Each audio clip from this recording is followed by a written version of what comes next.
मर्दों में तनाव के जो मसाइल हैं रोज़ ब रोज़ बढ़ते ही जा रहे हैं। इसकी जो अलामात हैं, इसकी जो वजूहात हैं, इसके इलाज पे हम बार बार जो है ज़ोर दे रहे हैं, बार बार बात कर रहे हैं और बार बार इस पे वीडियो भी बना रहे हैं।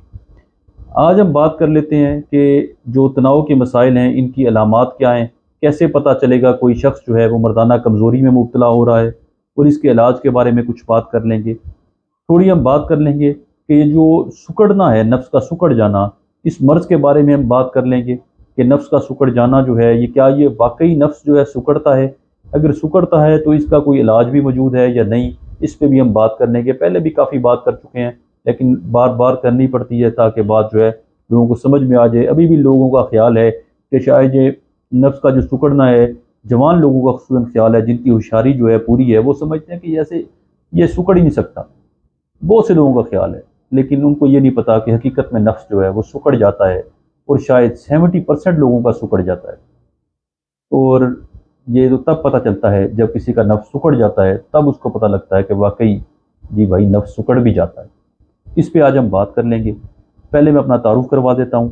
मेरा नाम डॉक्टर मोहम्मद वकास है। मैं मिड सिटी हॉस्पिटल लाहौर में as a andrologist and penile implant surgeon काम कर रहा हूँ। अपॉइंटमेंट के लिए नंबर दिया गया है। कोई भी शख्स जो है अपॉइंटमेंट जो है ऑनलाइन और फिजिकल अपॉइंटमेंट इसी नंबर से ले सकता है। सबसे पहले मैं बता दूं कि मर्दाना कमज़ोरी हम किसे कहते हैं। मर्दाना कमज़ोरी का मतलब ये है, कोई भी शख्स जो है जब भी मिलाप करना चाहे, इंटरकोर्स करना चाहे, तो उसे जो है इरेक्शन ना हो, तनाव ना आए। या फिर अगर जो है मिलाप करने ला शुरू करता है, मिलाप करने लगता है, स्टार्ट में फोर प्ले के दौरान जो है, आसान अल्फाज में बात कर रहा हूँ, तनाव आए, मिलाप जो है के लिए तनाव आए, इरेक्शन हो, लेकिन मिलाप से पहले जब पोजीशन सेट करने लगे, पोजीशन बने, तो तनाव ख़त्म हो जाए, इरेक्शन ख़त्म हो जाए। या फिर मिलाप शुरू हो गया, मिलाप के दौरान करते हुए ही मेंटेन नहीं कर पाया, मिलाप के दौरान ही इरेक्शन ख़त्म हो गई और जो है मिलाप मुकम्मल नहीं कर सका। लिहाजा मिलाप कर ना सकना, शुरू ना कर सकना, या मिलाप हो ही ना पाना, ये सारा जो है इरेक्टाइल डिसफंक्शन की डेफिनेशन में आता है। इरेक्शन ना होना या इरेक्शन को मेंटेन ना कर पाना, ये सब जो है इरेक्टाइल डिसफंक्शन इसे ही कहते हैं, इसे ही हम तनाव के मसाइल कहते हैं। अलामात की बात करें, क्या क्या अलामात हो सकती हैं। सबसे पहली अलामत जो है, जब इरेक्शन कम हो रही होती है किसी भी शख्स की, तो उसका दिल नहीं करता, कि दिल नहीं करता सेक्स करने को। दिल इस वजह से नहीं करता कि उसके जहन में होता है पता नहीं जब मैं अपने पार्टनर के पास जाऊं तो रिएक्शन आएगी या नहीं आएगी, होशियारी आएगी नहीं आएगी, ऐसे मूड ख़राब होगा मेरा भी उसका भी, इसलिए मूड डिज़ायर ही ख़त्म हो गई, दिल ही नहीं करता। एक वजह, एक तो अलामत ये हो सकती है, दिल ही ना करना, सेक्स करने को, मिलाप करने को दिल ही ना करना। दूसरा, रात के वक्त जो है तनाव का ना आना, इरेक्शन ना होना, रात को सोए हुए बिल्कुल होशियारी ना आना या कम हो जाना। रूटीन में एक नॉर्मल शख्स को रात के वक्त 2 से 3 घंटे इरेक्शन होनी चाहिए, टाइट इरेक्शन होनी चाहिए, फुल इरेक्शन होनी चाहिए। तो जब होशियारी कम हो रही होती है तो ये इरेक्शंस कम हो जाती है, इनकी इरेक्शन की जो हार्डनेस है वो कम हो जाती है, टाइटनेस कम हो जाती है। आहिस्ता आहिस्ता जो है इनकी जो है वैसे भी जो है फ्रीक्वेंसी भी कम हो जाती है, किसी दिन आती है, किसी दिन नहीं आती, किसी दिन थोड़ी आती है, किसी दिन आई, किसी दिन नहीं आई। तो ये दूसरी वजह जो है ये कम हो जाती है। फिर इसके बाद जो है पार्टनर के पास बंदा जाता है किसी दिन सेक्स करने के लिए, नॉर्मल सेक्स चल रहा होता है, एक दिन अचानक से सेक्स करने के दौरान जब पोजीशन बनी तो इरेक्शन ख़त्म हो गई। बंदा कहता है यार मुझे शायद कोई साइकोजेनिक इशू हो गया है, कि पता नहीं मैं एकदम मेरा टेंशन हो गई, पता नहीं क्यों इरेक्शन ख़त्म हो गई है। लेकिन वो टेंशन नहीं होती, वो इरेक्शन प्रॉब्लम शुरू हो रहा होता है कि किसी दिन मिलाप हो गया, किसी दिन इरेक्शन ख़त्म हो गई। तो वो समझ रहा होता है कि शायद पता नहीं मैं कोई टेंशन में आ गया जी, डॉक्टर साहब किसी दिन टेंशन हो गई, टेंशन एकदम टेंशन आ गई, इसी तरह इरेक्शन ख़त्म हो गई। वो एकदम टेंशन नहीं आती, इरेक्शन नहीं होती।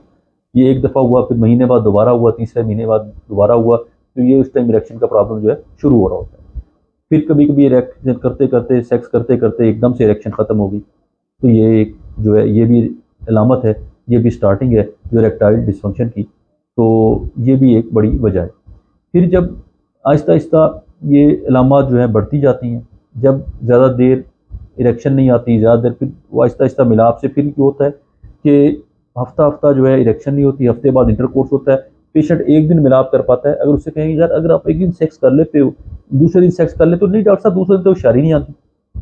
तो अगले दिन इंटरकोर्स ना कर पाना, दूसरे दिन इंटरकोर्स ना कर पाना, ये भी इरेक्टाइल डिस्फंक्शन की निशानी है, क्योंकि अगर नॉर्मल बंदा है तो उसको दूसरे दिन भी इंटरकोर्स दोबारा दूसरे दिन भी इरेक्शन होनी चाहिए, दूसरे दिन भी उसका मूड बन जाना चाहिए, नहीं तो कोशिश करे तो इरेक्शन हो जानी चाहिए। तो ये उसकी इरेक्शन कम हो रही है। अगर वो एक दिन इंटरकोर्स नहीं कर पाता तो दूसरे दिन भी उसको इरेक्शन तो हो जानी चाहिए। तो ये भी उसकी एक निशानी है कि उसकी इरेक्शन कम हो रही है। फिर उसको टाइमिंग का मसाइल होने लगे हैं, टाइमिंग कम हो जाती है ड्यू टू इरेक्शन उसकी कम हुई, जिसकी वजह से उसके पार्टनर को मेहनत करनी पड़ती है उसकी इरेक्शन के लिए। बात लोगों को इरेक्शन पहले तो पार्टनर से गपशप की, फोरप्ले के दौरान इरेक्शन आई थी, उसके बाद जो है इरेक्शन के लिए पार्टनर को मेहनत करनी पड़ती है, उसको भी मेहनत करनी पड़ती है, बात तो हाथ से जोर लगाना पड़ता है। तो ये भी एक इरेक्शन जो है कम होने की अलामत है। ये मुख्तलिफ अलामत है। फिर जब लंबा सा इरेक्शन कमी की वजह से जो है सुकड़ना शुरू हो जाता है, पीनस श्रिंकेज स्टार्ट हो जाती है, शॉर्ट हो जाता है, छोटा हो जाता है, ऑर्गन कम होना साइज में शुरू हो जाता है। तो इसलिए जो मैं पहले बात कर रहा था, लोगों का ख्याल है कि शायद ऑर्गन शॉर्ट स्मॉल हो जाता है, लेकिन ऑर्गन वाकई शॉर्ट हो जाता है, स्मॉल हो जाता है। हमने तो लोगों के ऑर्गनों को कितना कितना श्रिंक हुआ हुआ देखा, ठीक है, क्योंकि हमारा फील्ड यही है, हम यही काम करते हैं। लोगों की कंप्लेंट्स भी सुनी, लोगों की तस्वीरें भी लोग ले आते हैं, शेयर करते हैं, देखते हैं हम, तो हमें पता है कि ऑर्गन की श्रिंकेज किसे कहते हैं। इवन के लोगों के हम इम्प्लांट्स भी करते हैं, तो इम्प्लांट्स के बाद भी जो ऑर्गन की जो लेंथ है वो उतनी गेन नहीं हो सकती। हाँ, इन्फ्लेटेबल इम्प्लांट्स कुछ हैं जो साइज गेन करते हैं, उनकी गेन हो जाती है, बाकी लोगों की इतनी जो है साइज गेन नहीं हो पाता। ये तो हम जो है अलामात की बात कर रहे थे, ये है अलामात। ट्रीटमेंट की अगर हम बात करें तो ट्रीटमेंट जो है इसके बाद एक चीज़ आती है कि अलामात के बाद जो है एक चीज़ आती है वजूहात। वजूहात की बात हम पहले भी डिटेल से कर चुके हैं कि ब्लड प्रेशर, शुगर, सिगरेट नोशी, एक्सरसाइज का ना करना, जंक फूड, ब्रायलर का ये जो फूड हम खा रहे हैं, जो हम ये शुगर इस्तेमाल कर रहे हैं, इसके अलावा जो जिगर की बीमारियाँ, गुर्दों की बीमारियाँ, ये जो ये सारी मज़रे असरात चीज़ें, तो ये सारी वजूहात हैं। लैक ऑफ एक्सरसाइज में बड़ी वजूहात है, मर्दाना हार्मोन टेस्टोस्टेरोन का कम होना।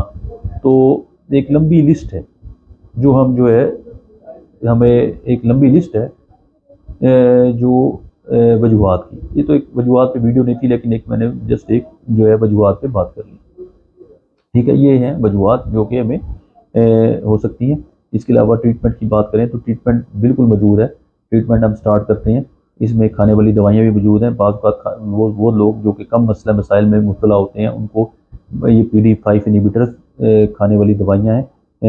इसमें PD5 इनिबिटर्स जिनमें सियालिस है, टेडेलाफिल है, आजकल बड़ी इम्प्रूव हो गई है पाकिस्तान में टेडेलाफिल, बड़ा अच्छा रिस्पांस बहुत से लोग इस दवाई को करते हैं। आर्जी भी इलाज के लिए इस्तेमाल होती है, मुश्किल इलाज के लिए ज़रूर इस दवाई का काफ़ी अच्छा रोल है, इस्तेमाल की जा सकती है।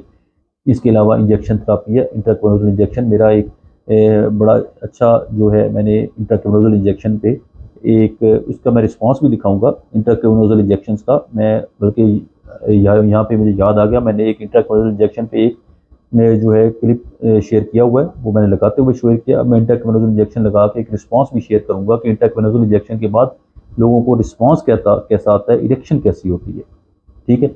इरेक्शन कैसी होती है कि उनके पास कैसे नफ्स जो है खड़ा हो जाता है और कैसे नफ्स ठीक होता है, वो भी मैं आपको शेयर करूंगा। इसके बाद पी शॉट है कि जो जिस्म से खून से लेके एक्टिव सेल्स वो डाले जाते हैं, उससे बड़ा अच्छा रिस्पांस आता है, बहुत से लोग उसको बड़ा अच्छा रिस्पॉन्ड करते हैं। शॉक वेव थेरापी है जो कि जिससे जो है खून की नई वस्कुलरिटी बनती है, खून के नए सेल्स जनरेट होते हैं। अगर इन सारे ट्रीटमेंट से किसी को फ़र्क नहीं पड़ रहा तो जो एडवांस ट्रीटमेंट है इम्प्लांट्स का, पिनाइल इम्प्लांट किए जाते हैं। पिनाइल इम्प्लांट से ये होता है जिससे कि नफ्स के अंदर छोटे सा कट दे के अंदर डाल दी जाते हैं। रॉड वाला सिस्टम है, एडवांस जो है पानी वाला सिस्टम है, गुब्बारों वाला सिस्टम है, वो डाल दी जाता है, जिससे जो है बटन से दबा के, मैंने कई अंदर क्लिप्स शेयर किए हुए हैं, इसको खड़ा किया जा सकता है, तो बटन दबा के बैठाया जा सकता है, हाथ से खड़ा किया जा सकता है, हाथ से बैठाया जा सकता है। पेशेंट जो है उसको महसूस नहीं होता कुछ कोई इरेक्शन होगी प्रॉब्लम है, नॉर्मल जो है सेक्स करता है, नॉर्मल पेशाब करता है, बच्चे पैदा करता है, हर चीज़ बिल्कुल नॉर्मल होती है।